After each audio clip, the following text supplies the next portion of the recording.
जय हिंद दोस्तों। आज हम देखते हैं प्रश्नावली 3.5। इसमें पहला क्वेश्चन दिया हुआ है, निम्न रैखिक समीकरणों के युग्मों में से किसका एक अद्वितीय हल है जिसका कोई हल नहीं है, या किसके अपरिमित रूप से अनेक हल हैं।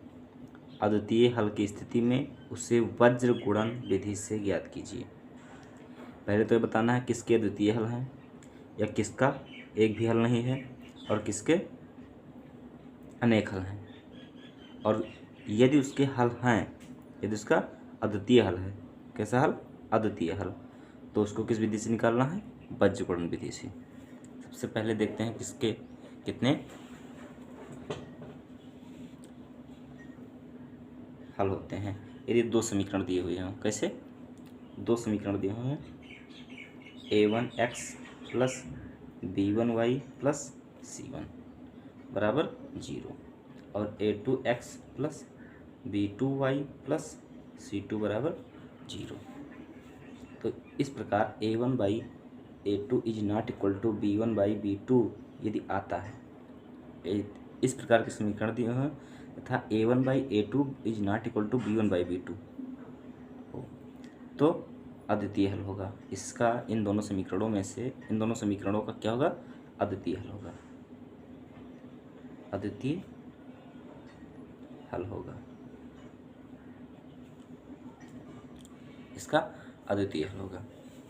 यदि इसका अद्वितीय हल होगा तो, और दूसरी ये तो हो गई पहली कंडीशन। दूसरी कंडीशन देखते हैं, यदि इस कंडीशन में a1/a2 is equal to b1/b2 is not equal to c1/c2 है, तो इसका कोई हल नहीं होगा, कोई हल नहीं होगा,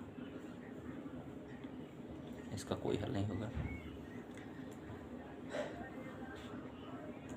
फिर हम देखते हैं तीसरी कंडीशन क्या है। यदि a1/a2 is equal to b1/b2 is equal to c1/c2 है, तो इसका अनेक हल होगा, अनेक हल होगा। अब देखते हैं वज्र गुणनखंड क्या होता है। यदि अद्वितीय हल है तो वज्र गुणनखंड लगाकर इसका हल निकालेंगे। तो वज्र गुणनखंड में क्या करते हैं, वज्र गुणनखंड में कुछ इस प्रकार लिख लेते हैं, b1b2 c1c2 a1a2 और फिर b1b2। कुछ इस प्रकार से तीर बना लेते हैं।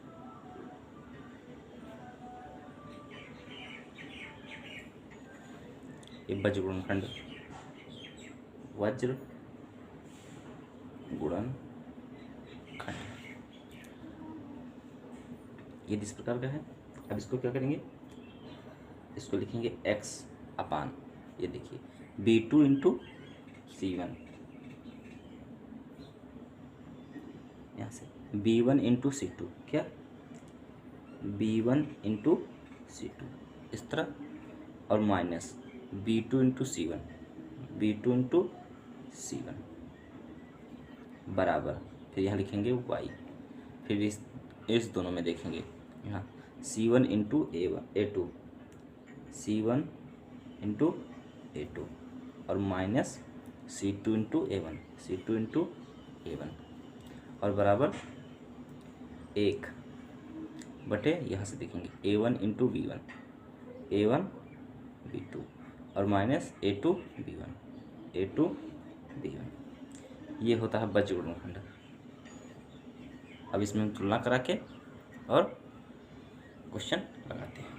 पहला क्वेश्चन दिया क्या हुआ है, इसमें पहला क्वेश्चन दिया हुआ है, पहला क्वेश्चन दिया हुआ है x minus 3y minus 3 is equal to 0 और 3x minus 9y minus 2 is equal to 0। अब सबसे पहले तो हम देखेंगे इसका अद्वितीय हल है या कैसा हल है, हल कैसा है। तो a1/a2 बराबर, देखिए a1 कितना है 1, a2 कितना है 3, तो 1/3। अब हम निकालते हैं b1/b2, b1/b2, तो b1 कितना है -3 और b2 कितना है -9, यानी 3 त्रिक का 1/3, a1/a2 b1/b2 हो गया। अब निकालते हैं C1/C2। C1 कितना है -3 और C2 कितना है -2। यानी कंडीशन कुछ इस प्रकार की हो गई, A1/A2 is not equal to B1/B2। ये देखिए A1/A2 कितना है 1/3 और B1/B2 कितना है 1/3 और C1/C2 -3/2, यानी is not equal to C1/C2। और यह कंडीशन क्या कहती है, A1/A2 is equal to B1/B2 is not equal to C1/C2, कोई हल नहीं होगा। तो इसका क्या होगा, कोई हल नहीं होगा, कोई हल नहीं होगा। यदि इसका कोई हल नहीं है तो इसमें बीजगणित गुणनखंड हम नहीं लगा सकते, तो इसमें लिख देंगे कोई हल नहीं होगा। अब दूसरा क्वेश्चन देखते हैं, सेकंड क्वेश्चन क्या है, 2x + y = 5 और 3x + 2y = 8, ये दो समीकरण दिए हैं। और सबसे पहले समीकरण को किस रूप में लिखते हैं, a1x + b1y + c1 = 0, यानी कि 2x + y और इसको इधर लाएंगे -5 = 0, इस फॉर्म में हो गया। इसको भी इसी फॉर्म में लिखेंगे 3x + 2y - 8 = 0। सबसे पहले देखेंगे कि इसका अद्वितीय हल है या कोई हल नहीं है या अनेक हल है। तो इसके लिए क्या करेंगे, A1/A2, A1 कितना है 2, A2 कितना है 3। अब देखेंगे B1/B2, तो B1 कितना है 1 और B2 कितना है 2, 1/2। अब C1 देखें, अब निकालेंगे C1/C2, तो C1 कितना है -5 और C2 कितना है -8। यहाँ देखिए A1/A2 is not equal to B1/B2, A1/A2 is not equal to B1/B2, इसलिए क्या होगा, अद्वितीय हल होगा। क्या होगा, अद्वितीय हल होगा, अद्वितीय हल होगा। अद्वितीय हल होगा तो हम इसमें बीजगणित लगाते हैं। तो सबसे पहले किस तरह लिखेंगे, इस तरह। तो B1 क्या है 1, B2 क्या है 2, फिर C1 और C2, यानी C1 क्या है -5 और C2 क्या है -8, फिर A1 और A2, A1 2 है, A2 3 है, 2 3। उसके बाद फिर B1 और B2, तो B1 कितना है 1 और B2 2, 1 2। कुछ तिरछा गुणा इस तरह कराएंगे। क्या करेंगे, अब लिखेंगे x/a,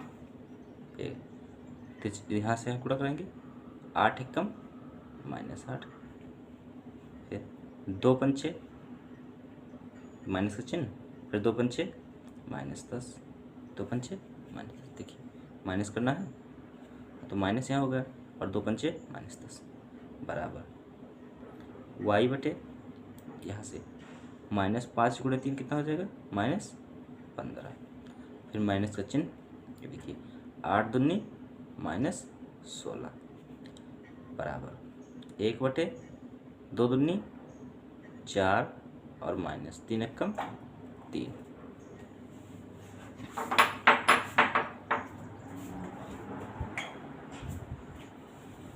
अब हम इसका गुणा करा लेते हैं, मतलब जोड़ लेते हैं। पहले दो समीकरण लेंगे इस दोनों, तो कितना हो जाएगा x/, ये -8 और माइनस प्लस, तो -8 और +10 बराबर y/, -15 और माइनस +16, -15 और माइनस +16। और इधर लेंगे इन दोनों को, तो y/, -15 और +16 बराबर 1/4 -3।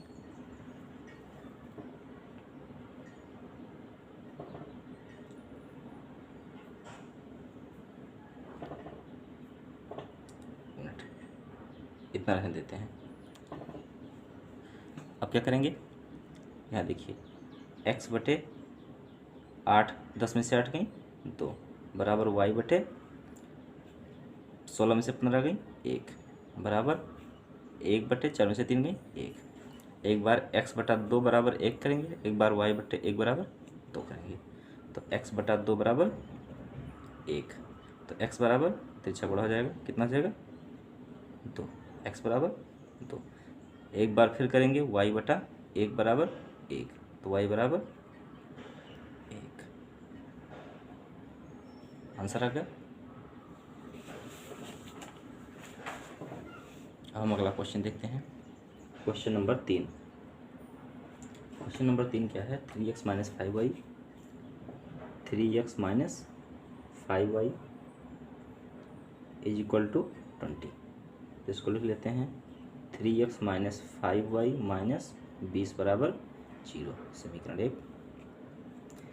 फिर अगला क्या है? 6x माइनस 10y बराबर 40। इसको भी सही क्रम में लिख लेते हैं 6x माइनस 10y और माइनस 40, इसको समीकरण 2 मान लेते हैं। अब हम पहले इसको देखेंगे कि इसका हल कितना होगा। तो क्या निकालेंगे? a1 by a2। a1 कितना है? ये देखिए a1x plus b1y plus c1, ये a2x plus b2y plus c2। तो a1 कितना है? 3 और a2 कितना है? 6, 3 दूनी 6, 1 बटे 2। अब b1 बाई b2 देखेंगे तो b1 कितना है? माइनस 5 और b2 कितना है? माइनस 10, माइनस 10, 5 दूनी 10, 1 बटे 2। अब निकालेंगे c1 बाई c2, तो c1 कितना है? माइनस 20 और c2 कितना है? माइनस 40, माइनस 20 और c2 है माइनस 40, 20 दूनी 40, मतलब 1 बटे 2।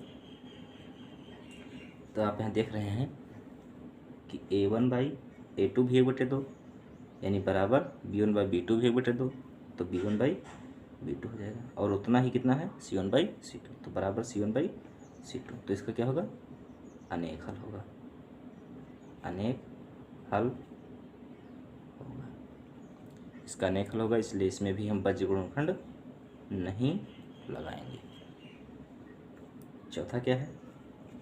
चौथा है x minus 3y minus 7 is equal to 0। यहाँ देखते हैं a1x plus b1y plus c1 बराबर 0 से तुलना कर लेते हैं। यहाँ क्या लिखा हुआ है? 1। फिर अगला क्या दिया हुआ है? 3x माइनस 3y माइनस 15 बराबर 0। यहाँ देखते हैं a2x plus b2y plus c2 बराबर 0। इसकी तुलना इससे करा लेते हैं। अब हम क्या निकालते हैं? सबसे पहले देखेंगे कि इसका कितना हल होगा। तो a1 बाई a2 निकालेंगे, तो a1 कितना है? 1, a2 कितना है? 3। अब b1 बाई b2 निकालेंगे, तो b1 देखते हैं माइनस 3, माइनस 3, और b2 कितना है? माइनस 3। कट जाएगा, कितना हो जाएगा? 1। अब देखते हैं c1 बाई c2, तो c1 कितना है? माइनस 7, c1 कितना है? माइनस 7, और c2 कितना है? माइनस 15। यहाँ आप देख रहे हैं कि a1 बाई a2 बराबर b1 बाई b2 के बराबर नहीं है, तो a1 by a2 is not equal to b1 by b2। तो इसका क्या होगा? अद्वितीय हल होगा। कैसा हल होगा? अद्वितीय हल। क्वेश्चन में कह रखा है यदि अद्वितीय हल है तभी बज्र गुणनखंड लगाना है, तभी लग भी सकता है। तो अब इसमें हम क्या लगाएंगे? वज्र गुणनखंड। तो ये देखते हैं क्वेश्चन। वज्र गुणनखंड में क्या करते हैं? सबसे पहले b1 क्या लिखते हैं? b1 b2 b1 b2। तो b1 क्या है? b1 b2 c1 c2 a1 a2 और फिर b1 b2, इस तरह कुछ लिखते हैं।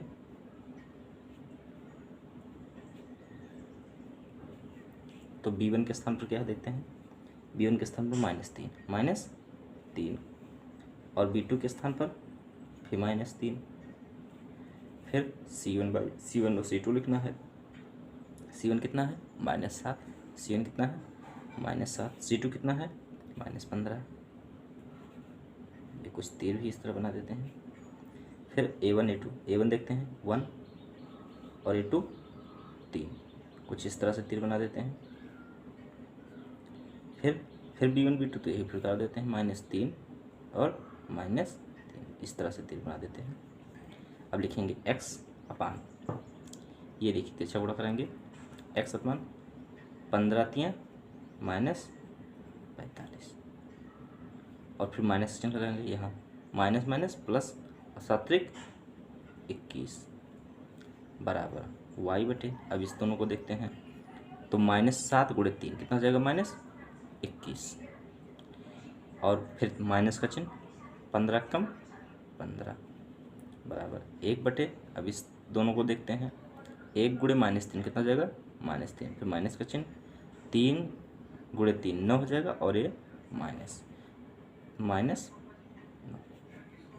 x बटे माइनस माइनस प्लस, यानी 45 और 21, 5 1 6 और 4 2 6 माइनस चिन्ह के साथ बराबर y बटा माइनस माइनस प्लस, यानी 5 1 6 और 2 1 3 बराबर 1 बटे माइनस माइनस प्लस, यानी 9 -3 गई 6। अब एक बार इसको और इसे और एक बार इसे और इसे, तो क्या लिखेंगे x अपान -66 बराबर 1 बटे 6 और दूसरा लिखेंगे y बटे 36 बराबर 1 बटे 6। यहाँ से देखते हैं x बराबर क्या हो जाएगा -66 बटे 6, ये गुणा हो जाएगा तिरछा, तो 6 ग्रही हम 66, यानी x बराबर -11, यहाँ से आ गया। और यहाँ से देखते हैं तिरछा गुणा कराएंगे तो y बराबर 36 बटे 6, 6 का हक 36, y बराबर 6, ये आंसर आ गया y बराबर 6। अब अगला क्वेश्चन देखते हैं। अगला क्वेश्चन क्या दिया हुआ है, अगला क्वेश्चन दिया हुआ है दूसरा क्वेश्चन देखते हैं। दूसरा क्वेश्चन दिया है a और b के किन मानों के लिए निम्न रैखिक समीकरणों के युग्म के अपरिमित रूप से अनेक हल होंगे, मतलब इसके अनेक हल होने चाहिए। तो अनेक हल होने के लिए क्या करना है, यानी a और b का ऐसा मान बताना है जिसके लिए इसके अनेक हल हों। तो अनेक हल होने के लिए क्या कंडीशन होनी चाहिए, अनेक हल होने के लिए कंडीशन कुछ ये होनी चाहिए, यानी a1/a2 = b1/b2 = c1/c2। तो समीकरण दूसरा क्वेश्चन दिया हुआ है a और b के किन मानों के लिए निम्न रैखिक समीकरणों के युग्म के अपरिमित रूप से अनेक हल होंगे। सबसे पहले क्वेश्चन उतार लेते हैं, फिर हम देखते हैं अनेक हल होने के लिए कंडीशन क्या है, संबंध क्या है। तो क्वेश्चन क्या है, क्वेश्चन में 2 समीकरण दे रखा है, कितने 2 समीकरण दे रखे हैं। पहला समीकरण क्या दिख रहा है, दूसरे का पहला पार्ट, जिसमें पहला समीकरण दे रखा है 2x + 3y = 7, जिसको हम लिख देंगे 2x + 3y - 7 = 0। और दूसरा क्या दे रखा है a - b × x + a + b × y और बराबर 3a + b - 2, इसको लिख देंगे a - b × x + a + b × y और इसको इस साइड लेंगे -3a + b - 2 = 0। अब अनेक हल होने के लिए कंडीशन क्या होती है, अनेक हल होने के लिए कंडीशन होती है a1/a2 बराबर v1/v2 = c1/c2, ये कंडीशन होती है। अब इस कंडीशन पर हम रखते हैं इसको, तो a1 क्या है यहाँ देखिए, इसको a1x + b1y + c1 = 0 और इसको a2x + b2y + c2 = 0। तो a1 कितना है 2, कितना है 2 बटे a2 कितना है a - b बराबर b1 कितना है, b1 देखिए b1 है 3, b1 कितना है 3 और b2 कितना है a + b बराबर c1 कितना है, c1 है -7, कितना है -7 और c2 है -3 3a प्लस बी और माइनस 2, तो माइनस माइनस कट गया। अब हम क्या करेंगे, यहाँ हमें ए और बी की वैल्यू निकालनी है, तो हम एक बार इन दो संबंधों को एक साथ लिखेंगे, एक बार इन दो संबंधों को एक साथ लिखेंगे। तो यहाँ लिखते हैं 2/a माइनस बी बराबर 3/a प्लस बी, और एक बार इस संबंध को लिखेंगे 3/a प्लस बी बराबर 7/3a प्लस बी प्लस 2। तिरछा गुणा कराते हैं तो कितना हो जाएगा, 2a प्लस 2b बराबर 3a माइनस 3b। यहाँ देखते हैं, इसको 2b को यहीं रहने देते हैं, 2a को उधर भेज देते हैं, तो 2b और 3b इधर आएगा तो क्या हो जाएगा, प्लस 3b इधर आएगा, और फिर ये देखिए 3a और ये 2a इधर जाएगा तो माइनस 2a, तो क्या हो जाएगा 3 2 5b बराबर 3 में से 2 गए 1 यानी a बराबर 5b। इसको मान लेते हैं समीकरण 1। अब यहाँ देखते हैं, इसको भी हल कर लेते हैं, 3 से गुणा करें, तिरछा गुणा कराएंगे, 3 से 3 Trika 9a plus 3b plus नहीं माइनस है, क्या है -2, 3 दूनी -6 बराबर 7 एकम 7a और प्लस 7b, तो एक गुणा हो जाएगा।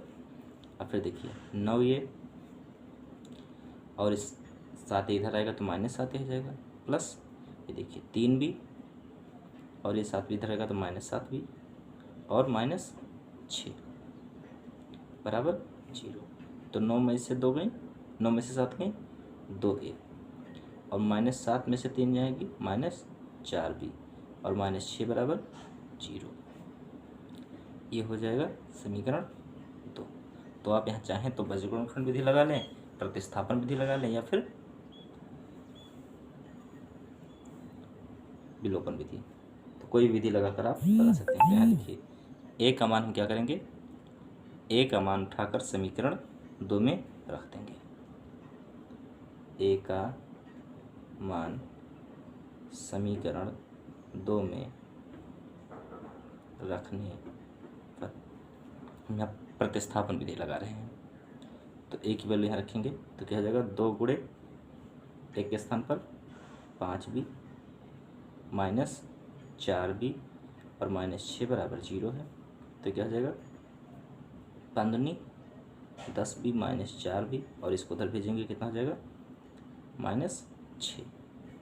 तो 10 में से 6 जाएंगी, 10 में से 4 जाएंगी 6b बराबर 6, तो b बराबर 6/6 यानी b बराबर कितना हो जाएगा 1। और इसी b का मान यहाँ समीकरण 1 में, तो क्या लिखेंगे, b का मान समीकरण 1 में रखने पर, तो a बराबर कितना है 5b, तो a बराबर 5 गुणे 1, तो कितना हो जाएगा a बराबर 5। आप इस चीज़ को गुणनखंड बीजगुणनखंड विधि से भी लगा सकते हैं।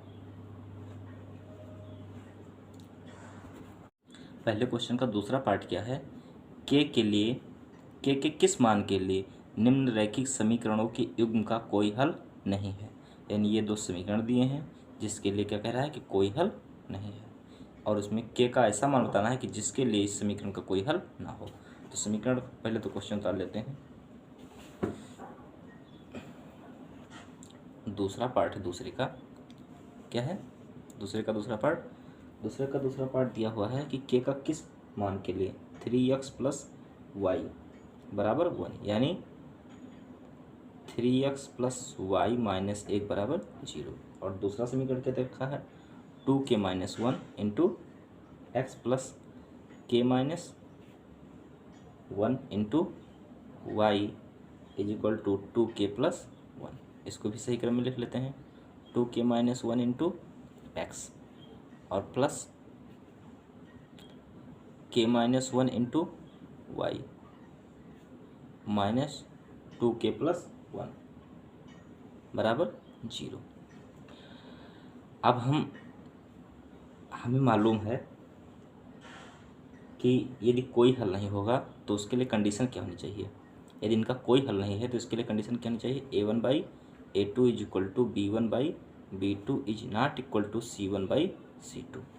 इसमें क्या होगा, यदि ये कंडीशन फॉलो कर लेता है ये, तो इसका कोई हल नहीं होगा, कोई हल नहीं होगा। तो पहले दोनों से देखते हैं, A1/A2 बराबर B1/B2 से।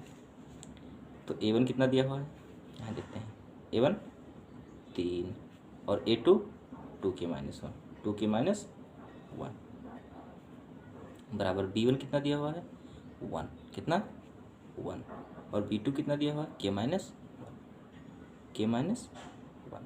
अब यहाँ से k की वैल्यू निकाल लेंगे, तिरछा गुणा कराएंगे तो 3k और -3 इज इक्वल टू 2k-1। ये देखिए 2k 3k है, 3k माइनस ये इधर आएगा -2k हो जाएगा, बराबर -1 है ये इधर जाएगा, क्या हो जाएगा +3, 3 में से 2 गई 1, यानी k इज इक्वल टू 3 - 1 2, यानी k की वैल्यू कितनी आई 2 आई। अब इस k के मान को, ये k का मान तो आया है लेकिन यहाँ क्या दे रखा है, A1/A2 is equal to B1/B2 is not equal to C1/C2। तो इस संबंध को भी फॉलो करना चाहिए, तो इस संबंध को भी देख लेते हैं, B1/B2 is not equal to C1/C2 होना चाहिए, यानी k के इस मान के लिए ये संबंध भी फॉलो करना चाहिए। तो k बराबर 2 के लिए, k बराबर, यानी k का मान यहाँ से 2 निकाले हैं, तो इसी 2 के लिए यदि ये संबंध भी फॉलो करता है तो यानी k बराबर 2 आंसर सही है, k बराबर 2 के लिए। तो यहाँ देखते हैं B1/B2 कितना है, ये देखिए B1 कितना है 1 और B2 कितना है k-1, ये B1/B2 हो जाएगा। तो यहाँ 1/k की वैल्यू कितनी है 2, 2 - 1 बराबर 1/1, यानी 1। तो B1/B2 कितना आ गया, B1/B2 बराबर 1 आ गया, किसके लिए, k बराबर 2 के लिए। अब k बराबर 2 के लिए C1/C2 भी निकाल लेते हैं, C1/C2।